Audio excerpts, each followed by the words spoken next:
Investigations continue into the causes of the weekend crash of an Asiana Airlines jet in San Francisco, which left 2 dead and dozens more injured. Good morning, I'm Michael Casey. Welcome to the News Hub. Investigators are now focusing on the 2 pilots of the Boeing 777, one of whom had had limited prior experience in flying the high-tech jet. John Ostrow in Chicago has the details. Good morning, John. Good morning. So, John, why have the 2 pilots now come into the focus of this investigation?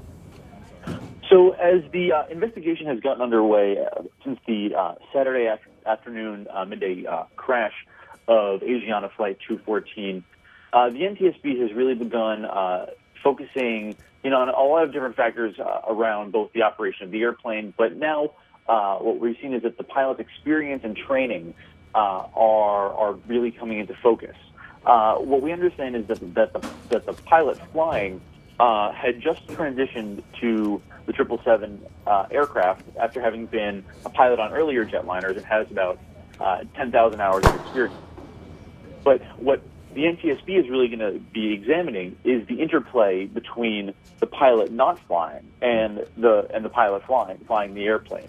And we understand that the pilot not flying has 3,200 hours on the 777, but there are indications that this was his first as a trainer on the 777.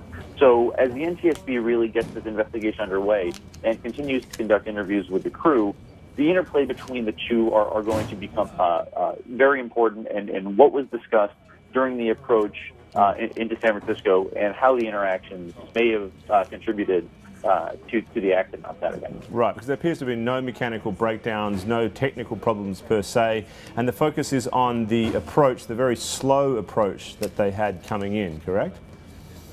That's correct. And as of right now, certainly we're still in the early days of the investigation, and just the appropriate caveats apply in investigations like this where the initial causes of incidents and accidents are sometimes totally unrelated to the final result. So things may and will likely evolve over the course of the investigation.